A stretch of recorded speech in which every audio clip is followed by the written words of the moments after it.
ఆత్మగౌరవ పోరాటం చేస్తున్నా అంటున్నారు అనుష్క, మీరేం చెప్తారు? ప్రేమతో గెలవాల్సింది రచ్చబెట్టుకుంటే ఎవరు గెలవలేరండి.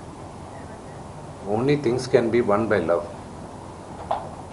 నాన్నగారు ఏంటో, ఆయన మనస్తత్వం ఏంటో ప్రతి ఒక్కరికి తెలుసు. అంటే నాన్న చిన్నప్పటి నుంచి నన్ను చాలా ఇష్టంగా ప్రేమగా చూశారు, కేవలం మీ వల్ల మాత్రమే ఇదంతా కూడా జరుగుతుంది అని ఆరోపిస్తున్నారు. మీరు శత్రువుగా చూస్తున్నారు, తమ్ముడుగా ఆయన గురించి నెగిటివ్ గా మీరు పోర్ట్రే చేశారు, అందుకని ఇష్యూకి కారణమైంది అని అంటున్నారు. నాన్న మీద ఎప్పుడూ నాకు గౌరవం ఉంటుంది అని చెప్తున్నారు మనసులో, మీరేం చెప్తారు?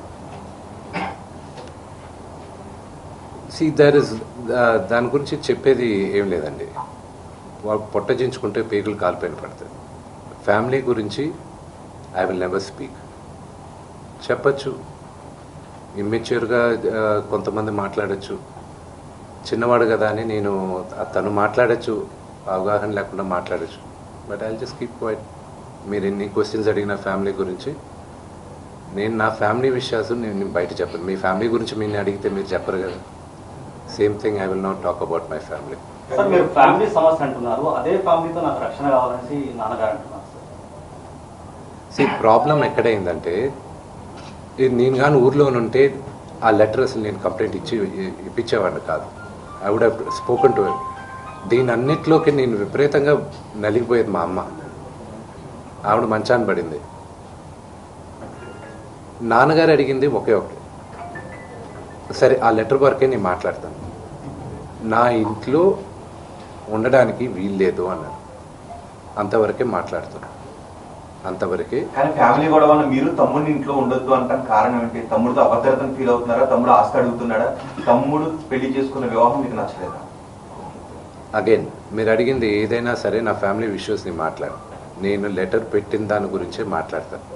ఇవన్నీ మీరు ఏమన్నా ఊహించుకోవచ్చు. కానీ సుమాని పెళ్లి చేసుకున్నాడు, బిడ్డను కన్నాడు, అది శుభకార్యం, అది మంచిది.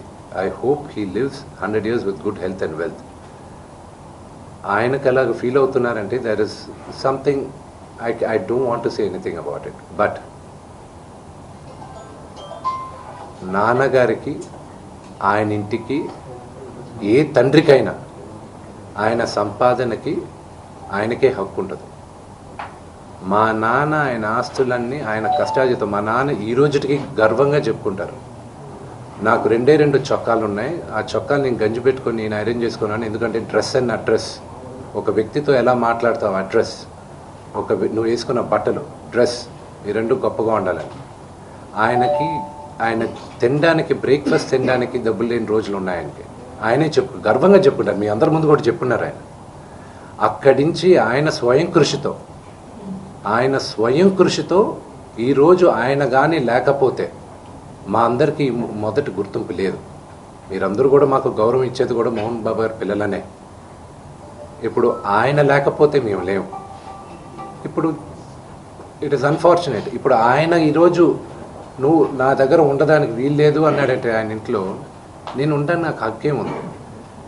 నేను కానీ, మా సోదరి కానీ, నా సోదరుడు కానీ, మేమందరం బయట ఉండేవాళ్ళం.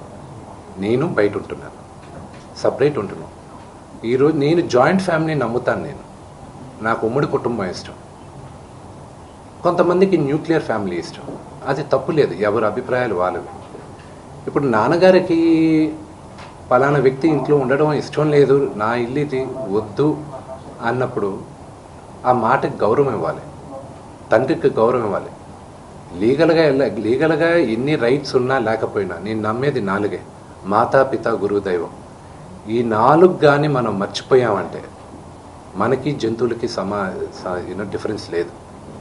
తల్లిదండ్రులని రెస్పెక్ట్ చేయని వాళ్ళు ఏ రోజు దేవుడు కరెక్ట్గా చూడండి. మనోజ్ మోహన్ బాబు గారిని రెస్పెక్ట్ చేయట్లేదా? తల్లిదండ్రులను రెస్పెక్ట్ చేయట్లేదా? Action speak louder than words అండి. మన ప్రవర్తనను మనం ఇచ్చే మాటలు కరెక్ట్ యువర్ సెల్ఫ్. చరిత్రలో చాలా ఉంది. మన రామాయణం స్టార్ట్ అయిందే అక్కడ. So correct your self. ప్రతి ఇళ్లలోనూ ఉంది, లేదని మాత్రం చెప్పకండి. అది నేను వంద ఇళ్లలోనూ ఉన్న రామాయణంలో దశరథుడి ఇంట్లో జరిగింది కాబట్టి ఈరోజు చరిత్ర చెప్పుకుంటుంది, మోహన్ బాబు ఇంట్లో జరిగింది కాబట్టి ఇప్పుడు అందరూ కూడా చూడాల్సి వస్తూ ఉంది. సో అందుకు ఎందుకు అందరింట్లోనే ఉండదని అడుగుతున్నారు. అది టైం దశరథుడు కాబట్టి ఈ రోజు కూడా మీరు దశరథుడు గురించి చెప్పారు. రెండో ఫ్యామిలీలో కుటుంబ తగాదాలు ఉన్నాయి. మోహన్ బాబు కాబట్టి ఇప్పుడు మోహన్ బాబు కుటుంబం కాబట్టి మాట్లాడుకోవాల్సి వస్తుంది. అది మాట్లాడుకోవచ్చు. ఎంత ఆదరించున్నారు మీ అన్ఫార్చునేట్ గా ఏంటంటే ఐ రెస్పెక్ట్ దట్. అన్ఫార్చునేట్ గా ఏంటంటే పట్టాల్సిన అవసరం లేదా? మీడియాని నేను తప్పు పట్టట్లేదు అండి. మీడియాని మొత్తం 100% నేను తప్పు పట్టట్లేదు. Please I never said that. కొంతమంది వరకే మాట్లాడుతున్నాను. అండ్ ఈవెన్ మీకు తెలుసు, హద్దు మీరుతున్న వాళ్ళు కొంతమంది ఉన్నారు, వాళ్ళ గురించే మాట్లాడుతున్నాను. Yes, we're public figures. Fortunately దేవుడు ఇచ్చిన వరం అది. పబ్లిక్ ఫిగర్స్ మేము, మా గురించి మీరు రిపోర్ట్ చేయడానికి తప్పు లేదు. But there is a limit. CPI Narayana గారే నిన్న ట్వీట్ చేశారు. ఆయన ఏమన్నారు? ఎంతమంది మాట్లాడుతున్నారు? ఆఫ్ కోర్స్ స్వలాభం కోసం కొంతమంది రాజకీయ నాయకులు ఏదైనా మాట్లాడచ్చు, కానీ మెజారిటీ ఆఫ్ దెమ్ ఎందుకు కొంతమంది ఇంత ఓవర్ యాక్షన్ చేస్తున్నారని వాళ్ళే అంటున్నారు. పెద్దలేగా వాళ్ళందరూ, సొసైటీలో గౌరవించదగ్గ వాళ్ళే కదా. నారాయణ గారు కానీ మిగతా వాళ్ళు కానీ ఇది చేసేవాళ్ళు. మీ ఎథిక్స్ మీకు ఉన్నాయి, వాళ్ళ గురించి నేను మాట్లాడట్లేదు. ఐ రెస్పెక్ట్ 90%, 95% వాళ్ళని నేను రెస్పెక్ట్ చేస్తున్నా. ఆ అతిక్రమించే వాళ్ళకి రిక్వెస్ట్ చేస్తున్నా, మీకు ఫ్యామిలీస్ ఉన్నాయి, do not it is unfortunate. See, I have a father, okay? He's 70 years old. ఆయన హెల్త్ నాకు ఇంపార్టెంటే కదా. కొడుకుగా నేను చేయాల్సిన ఫస్ట్ బాధ్యత ఏంటి? నా ఫాదర్ మదర్ని నేను చూసుకోవాలి. That is what my first concern is. Vishnu గారు ఎప్పుడు క్రమశిక్షణ గురించి మాట్లాడతారు, మీరు ఐకమత్యం గురించి మాట్లాడతారు, మేమందరం ప్రేమానురాగాలతో ఉన్నామని మీరు చెప్పుకుంటూ ఉంటారు. ఇప్పుడు మళ్ళీ అదే మొదటికి వస్తున్నాయి. ఎందుకు మీ మధ్య ఐకమత్యం చెడింది? ఎందుకు క్రమశిక్షణ తప్పింది? ఎందుకు ప్రేమాభిమానాల మధ్య ద్వేషం ఎందుకు వచ్చింది? Families are complicated. అదే ఎందుకు? I wish I knew I had an answer for that. దానికి జవాబు ఉంది. రెండు క్వశ్చన్ జరిగింది, ఆస్తుల వివాహం. I wish I had an answer for it.